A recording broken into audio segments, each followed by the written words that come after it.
తప్పులు చేయకుండా నేను ఎవరిని విమర్శించలా. నాతో చెప్తే చెప్పావు కానీ ఇంకెవరితో చెప్పకు, ఎవరు నమ్మరు. నుంచి నేను చచ్చిపోయేదాకా నా కుటుంబం కోసమే నేను పాటుపడాలనుకుంటున్నా. నువ్వు చాలా షార్ప్ రా, అందుకే అంత లేట్ గా క్యాచ్ చేసావు. Thank you sir. జగన్మోహన్ రెడ్డి గారు, ఐ లవ్ యూ. నీ లవ్వు తగలయ్యా, ఇది లవ్వా? అలాగే నారా చంద్రబాబు నాయుడు గారు, మిమ్మల్ని ఎంతో గొప్పగా గౌరవించా, అది మీకు తెలుసు. 2 లక్షలు నా ఓన్ డబ్బుతో ఫుల్ పేజీ మీ గురించి రాశా. పట్టు పట్టు, నువ్వు ఎంత కాకబట్టినా ఇక్కడ పడేవాళ్ళు లేరే. నారా చంద్రబాబు నాయుడు గారు చేసిన మంచి పనులు అని అట్ట లిస్టులు కూడా రాశా.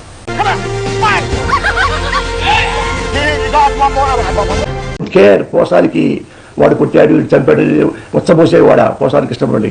70 రైళ్లు అనుకుంటే మనకన్నా 70 రైళ్ళు ఇల్లు చేస్తున్నాను. ఈ 2 రోజులు నా కొడుకే నన్ను ఊరుకో ఎద్దులో ఉన్న ఏడిస్తే దరిద్రంగా ఉంటది. నేను బతుకుతా. ఏ రాజకీయాల గురించి నేను మాట్లాడను. ఏ ఒక్క రాజకీయాల గురించి కూడా మాట్లాడను. నిజమా?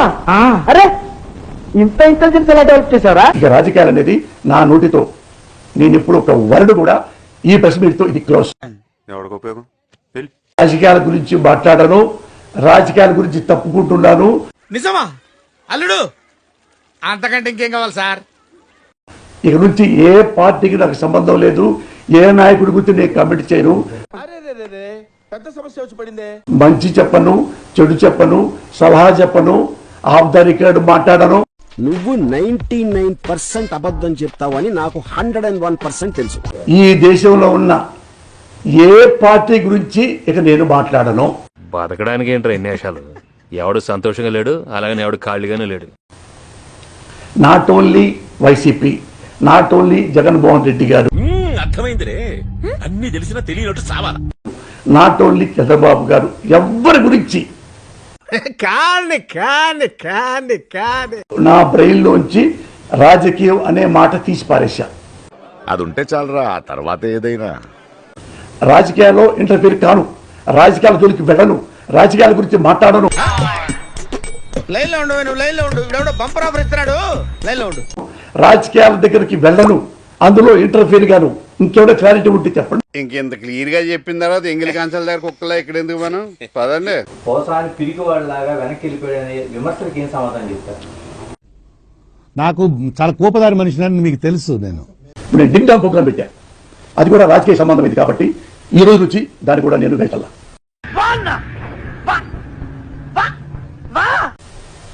దాని కూడా నేను వెళ్ళను. సాక్షి వాళ్ళకి మీరు మారారు, మీరు మారారు, మీరు మారిపోయారు. తర్వాత సినిమా పాత్రలు మీకు తగ్గాయని బయట టాక్ అనిపిస్తుంది. ఎందుకు మాస్టారు మాటిమాటికి అడుగుతారు? నాకు మాత్రం ఏం తెలుసు.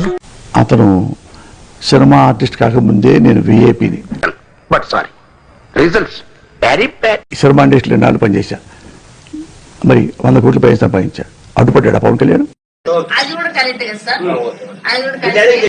ఇది వాస్తవాలు నాన్న, నీ ఊరికి అల్లా టప్పక లంగాగాన్ని కాదు. నాలో ఉన్న రౌడీ నిద్ర లేకపోద్దురా ప్లీజ్. చిన్నపిల్లలరా మీరు.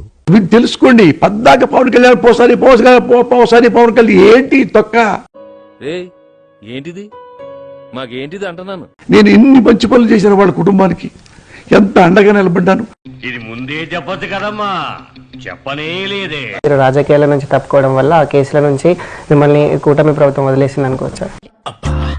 నాకు ఈ టార్చర్ ఏంట్రా బాబు? నాన్ సెన్స్ అండి. ఇక ఇది లాస్ట్ క్వశ్చన్, నీకు ఆన్సర్ చెప్పండి. నీకు యదవనైతే నన్ను జైల్లో పెడతారు, నేను సన్యాసినైతే జైల్లో పెడతారు, నేను సిన్సియర్ అయితే వదిలేస్తారు అనుకోండి. Thank you. మీ రాజకీయ జీవితం ముగిసినట్టేనా మొత్తం ఫ్యామిలీతోనేనా? ఏ రాజకీయం? నేను చెప్పాను కదా రాజా, అంటేనేమో అందరికీ కోపం వస్తుంది, అందరూ హర్ట్ అయిపోతారు. వైసీపీ నేత పోసాని కృష్ణమురళి వైసీపీకి రాజీనామా చేశారు. మారిపోతుంది. అలాగా? ఎంత శుభవార్త చెప్పావు బాబు. ఉండు, నీకు కలర్ సోడా కొట్టేసి. తాను ఇక పూర్తి స్థాయిలో రాజకీయాల నుంచి తప్పుకున్నట్టు ప్రకటించాడు. అయితే వెళ్ళరా, వెళ్ళి ఇంట్లో ఏదైనా పని చూసుకోపో.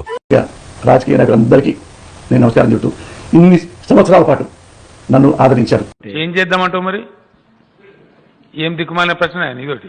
యొక్క రాష్ట్ర వ్యాప్తంగా కూడా పోసాని మీద అలాగే ఆర్జీవీ మీద కూడా కేసులు నమోదైన నేపథ్యంలో ఈ రోజున పోసాని కృష్ణమురళి జ్ఞానోదయమైంది. నాటకం మమ్మల్ని ఆడించడానికి ఫస్ట్ నుంచి ఆడుతూనే ఉన్నారు కదా. మరి ఆ నేపథ్యంలో నేను ఇంకా రాజకీయాల్లో నేను ఉండదలుచుకోలేదు. ఎవరి మీద విమర్శలు చేయను, ఎవరిని పొగడను, మాట్లాడను అని కూడా మొత్తానికి జ్ఞానోదయమైంది. నా జీవితానికి ఏదైనా అసంతృప్తి ఉందంటే అది ఇదే.